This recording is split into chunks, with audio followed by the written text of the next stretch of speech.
देश में हर साल करोड़ों बच्चे परीक्षा देते हैं। हाई स्कूल, इंटरमीडिएट से लेकर विभिन्न कॉम्पिटिटिव एग्जाम्स के जरिए इन छात्रों के भविष्य का निर्धारण होता है। हर साल अनेक परीक्षार्थियों के पेपर लीक हो जाने से न केवल इन छात्रों का भविष्य खराब हो जाता है, बल्कि गलत लोगों का चयन हो जाने से लंबी अवधि में देश की सफल उत्पादकता यानी कि प्रोडक्टिविटी पर भी गहरा नकारात्मक असर पड़ता है। यही कारण है कि नीट परीक्षा में धांधली सामने आने और यूजीसी नेट के परीक्षा रद्द किए जाने के बाद पूरे देश में ये मांग उठाई जा रही है कि इस लीक के दोषियों को कड़ा दंड दिया जाए। मेडिकल प्रवेश परीक्षा नीट के दौरान कथित अनियमितताओं को लेकर चल रहे विवाद के बीच शिक्षा मंत्रालय ने बुधवार यानी कि 19 जून को यूजीसी एनईटी 2024 को रद्द करने का आदेश दिया है। मंत्रालय का कहना है कि उन्हें इस बात की जानकारी मिली थी कि परीक्षा की इंटीग्रिटी से समझौता किया गया है। साथ ही साथ मामले की जांच केंद्रीय जांच ब्यूरो को सौंप दी गई है। नीट यूजी 2024 पेपर लीक मामले में देश भर में विरोध हो रहा है। मई में हुई परीक्षा के बाद जून में इसका रिजल्ट आया, जिसके साथ ही एग्जाम में धांधली के आरोप लगना भी शुरू हो गए थे।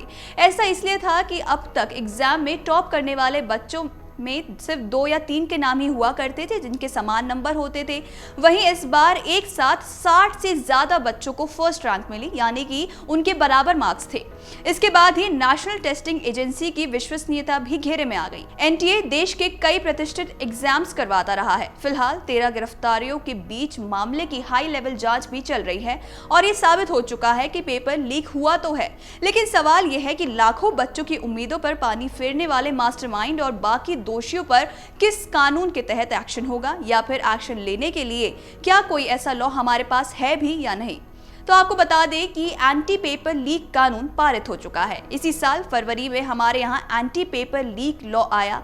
Public examination prevention of unfair means act 2024 नाम से इस लॉ को खुद राष्ट्रपति द्रौपदी मुर्मू ने मंजूरी दी।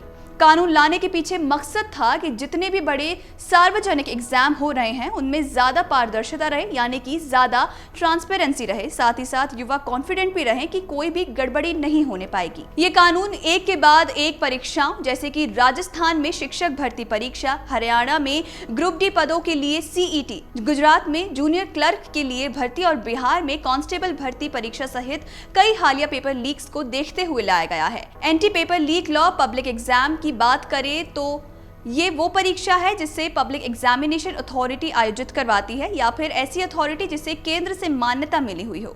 इसमें कई बड़ी परीक्षाएं शामिल हैं जैसे कि UPSC, SSC, Indian railways, banking, recruitment और एनटीए द्वारा आयोजित सारे कंप्यूटर बेस्ड एग्जाम्स। क्या क्या आता है कानून के दायरे में? इस कानून के तहत क्वेश्चन पेपर या आंसर का लीक होना जो किसी भी तरह से परीक्षार्थी की मदद कर सके वो अपराध है। इसके अलावा कंप्यूटर नेटवर्क के साथ छेड़खानी भी जुर्म है, जिससे पेपर की जानकारी पहले से मिल जाए। ऐसा अपराध चाहे एक पूरा ग्रुप करे या फिर एक व्यक्ति या कोई संस्थान, इसे क्राइम की श्रेणी में ही रखा जाएगा।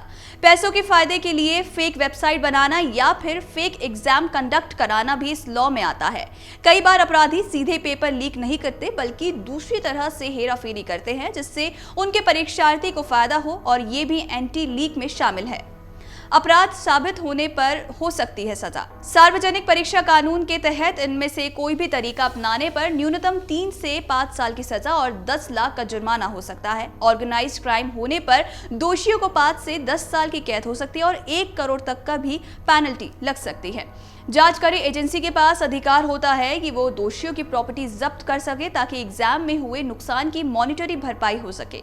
ये कानून किसी भी ऐसे शख्स को एग्जामिनेशन सेंटर में आने से रोकता है जिसे एग्जाम से जुड़ा काम नहीं सौंपा गया हो या फिर कोई जिम्मेदारी नहीं दी गई हो। गौर करने वाली बात यह है कि कॉम्पिटिटिव एग्जाम में शामिल होने वाले बच्चों के लिए इस कानून में कोई भी बात नहीं है। संसद में फरवरी में विधेयक पारित हुआ। उस दौरान केंद्रीय मंत्री जितेंद्र सिंह ने कहा था कि हमने बहुत ध्यान से उम्मीदवारों को कानून से बाहर रखा है, चाहे वो नौकरी के लिए एग्जाम दे रहे हो या फिर छात्र हो।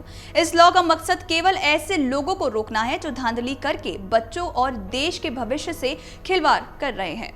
अगर आप ये वीडियो YouTube पर देख रहे हैं तो हमारे चैनल को सब्सक्राइब करें और बेल आइकन को दबाना ना भूलें। अगर आप Facebook पर ये वीडियो देख रहे हैं तो हमारे पेज को लाइक करें।